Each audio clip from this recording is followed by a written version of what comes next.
नमस्ते बच्चों। कक्षा 10 विषय गणित और प्रश्नावली अपनी है 5.3। इसके जो 12 तक के क्वेश्चन है वो अपने हल कर चुके हैं, समझ चुके हैं अपने सारे सूत्र। बस आपको सूत्र याद है तो सारे के सारे क्वेश्चन आप हल कर सकते हो। तो अब देखो अपने क्वेश्चन नंबर 13 से हल करते हैं। 13 नंबर क्वेश्चन क्या दे रखा है कि 8 के प्रथम 15 गुणजों का योग ज्ञात कीजिए।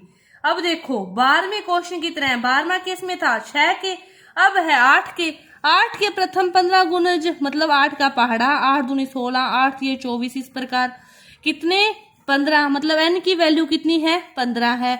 a कितना है प्रथम पद 8 है, सार्वंतर दूसरे पद में से पहला पद घटाया 8 है, तो वही बात एस एन ज्ञात करना है n बटा में 2a plus n minus 1d। n की वैल्यू कितनी है 15 बटा में 2 गुना a कितना है 8 प्लस 15 में से 1 गया और d भी कितना है 8। अब देखो 15 बटा में 2 बचा 8 दूनी 16, 15 में से 1 गया क्या बचा 14 गुना 8। 15 बटा में 2 16 प्लस 8 चौके 32 दुआ 3 8 1 8 3 11। 15 बटा में 2 गुना ये क्या हो गया 128 64 क्या हो गया अपने पास 15 गुना आ गया 64 और ये हो गया 960। कितना योग हो गया 960 हो गया। सूत्र याद है, समझ में आते ही सारा के सारा अपना क्वेश्चन हल। अब देखो अगला क्वेश्चन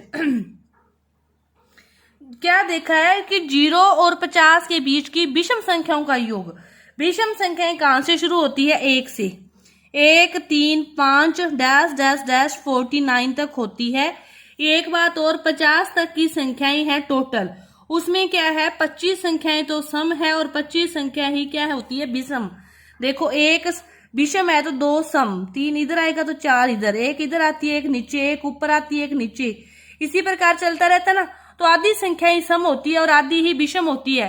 तो इन्होंने इनका योग ज्ञात करना है तो अपने को संख्याएं पता होनी चाहिए। तो कितनी है टोटल n की वैल्यू कितनी है 25, n की वैल्यू कितनी 25, a की वैल्यू 1, d की वैल्यू 3 में से 1, दूसरे में से पहला पद गया 2। अब देखो अपने को एस एन ज्ञात करना है तो n बटा में 2a plus n minus 1d। n की वैल्यू कितनी है 25 बटा में 2, a की वैल्यू 1 है तो 2 गुना 1 25 माइनस 1 और d की वैल्यू कितनी है 2। 25 बटा में 2 एकम 2, 25 में से 1 गया 24 गुना 2।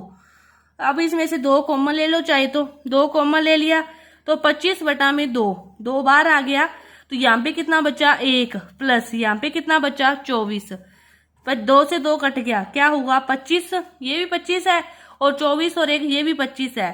25 को 25 से गुना किया तो कितना हो गया 625। 0 और 50 के बीच की जो विषम संख्याएं हैं उनका योग कितना आएगा 625 आएगा। कितना 625। ये था अपना 14वां क्वेश्चन। इसके बाद अपने देखते हैं 15वां क्वेश्चन क्या दे रखा है। 15वां क्वेश्चन ध्यान से पढ़ो। अपने को 15वां क्वेश्चन दे रखा है कि निर्माण कार्य से संबंधित किसी ठेके में एक जो निश्चित तिथि है उसके बाद जो कार्य है उसको विलंब से पूरा करवाने के लिए जुर्माने का प्रावधान है वो इस प्रकार है कि यदि वो जो ठेकेदार है वो पहले दिन का है जुर्माना वो 200 रुपये, दूसरे दिन का जुर्माना 250, तीसरे दिन के लिए 300, इसी प्रकार वो जुर्माना क्या होता है प्रतिदिन 50 रुपये बढ़ाता रहता है।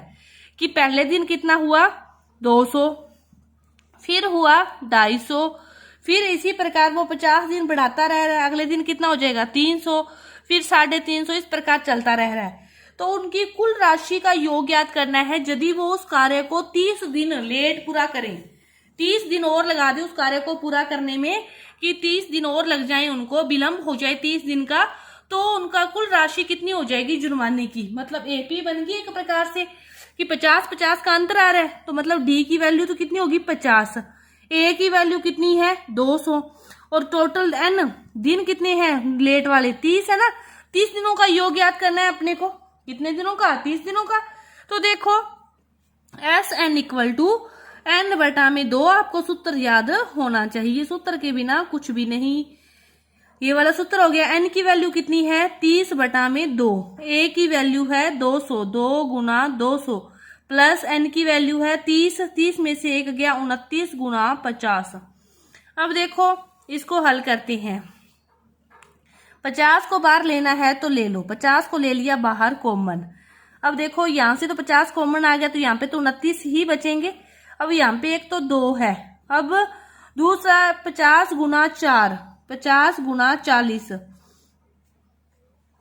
50 गुना 4 ही होगा, 0 की 0, 4 5 20, 200 होता है ना। तो यहाँ पे कितना बच गया, 4 बच गया। अब इसको हल करो, 30 गुना 50 बटा में 2 गुना 4 दूनी 8, 4 दूनी 8, 8 को 29 के अंदर जोड़ोगे तो 10 17 37। इसको काट दो, चाहे गुना करके सभी को फिर 2 से भाग दे दो, चाहे पहले काट दो। तो अपने पास जो रुपए आएंगे वो आएंगे 27,750 रुपए। इनका गुना करने पर, हल करने पर इतने रुपयों का उनका जुर्माना लग जाएगा यदि वो उस कार्य को 30 दिन देरी से पूरा करते हैं। तो ये था अपना क्वेश्चन नंबर 15वां। अब देखो क्वेश्चन नंबर 16वां। किसी स्कूल के विद्यार्थियों को उनके समग्र शैक्षिक प्रदर्शन के लिए 7 जो नगद पुरस्कार देने के लिए 700 रुपए की राशि रखी गई है। यदि प्रत्येक पुरस्कार अपने से ठीक पहले वाले से 20 रुपए कम है, मतलब पहले वाले से 20 रुपए कम है, 7 नगद पुरस्कार, टोटल नगद पुरस्कार कितने देने हैं, 7। टोटल जो राशि है सभी की वो कितनी है, 700। और यदि पहले वाला मतलब 20 रुपए कम का मतलब समझो, यदि पहले वाला 50 रुपए है तो बाद वाला 20 रुपए कम उससे कितना होगा, 30 रुपए होगा। इस प्रकार है, 20 रुपए कम है तो उनके पुरस्कार, आपको प्रत्येक पुरस्कार का जो मान है वो ज्ञात करना है। अब ध्यान से समझो इस बात को कि यदि अपने पहले को x मान ले, पहला पुरस्कार x है तो फिर दूसरा पुरस्कार x माइनस 20, उससे 20 रुपए कम। तीसरा पुरस्कार क्या होगा, x माइनस 20 फिर माइनस 20, यानी कि x माइनस 40। इसी प्रकार चौथा पुरस्कार फिर x माइनस 60, पांचवा x माइनस 80, छठा क्या होगा x माइनस 100 और सातवां पुरस्कार क्या होगा x माइनस 120। जो प्रत्येक पुरस्कार है वो ऊपर वाले पुरस्कार से कितने रुपए कम है, 20 रुपए कम है। इस प्रकार ये है अपने पास 7 पुरस्कार अपने मान लिए, और सभी का योग कितने रुपए है, 700 रुपए। सभी का योग कर दो, x प्लस x माइनस 20, फिर मतलब इस दोनों के बीच प्लस, इन दोनों के बीच प्लस, इन दोनों के बीच प्लस, इस प्रकार लगेगा। x minus 40 plus x minus 60 plus x minus 80 plus x minus 100 plus x minus 120 equal to कितना है, 700। 1x 2x 3x 4x 5x 6x 7x, total कितने x हैं, 7x है। इधर ध्यान से समझो, 60 और 40 100, 180 और 20 200, 200 हो गए, 100 ये रहा 300, 300 और इसको जोड़ोगे तो 420 इक्वल टू है 700। 7x इक्वल टू, ये माइनस के हैं, दूसरी साइड किस में जाएंगे, प्लस में। 7 4 1120, x की वैल्यू कितनी आ जाएगी, 1120 में 7 का भाग दोगे तो 7 एकम 7, 4 42, 7 छिका 42, 160।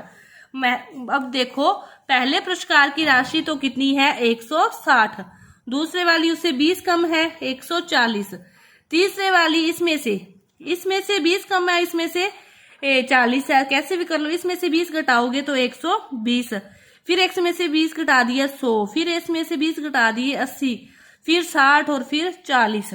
ठीक है, जो पुरस्कार की राशि है पहला 160 है, फिर 140 है, फिर 120 है, 100 है, 80 है, 60 है और 40 है। इस प्रकार ये पुरस्कार है, 7 के 7 और राशियां हैं। कुछ भी नहीं था क्वेश्चन में, बस थोड़ा सा समझना था क्या दे रखा है, लाइनिंग समझ आते ही आपका क्वेश्चन हल हो जाता। तो अपना ये 16 तक के जो क्वेश्चन है पूरे हुए। आगे के जो क्वेश्चन है वो अपने अगली वीडियो में करेंगे। धन्यवाद।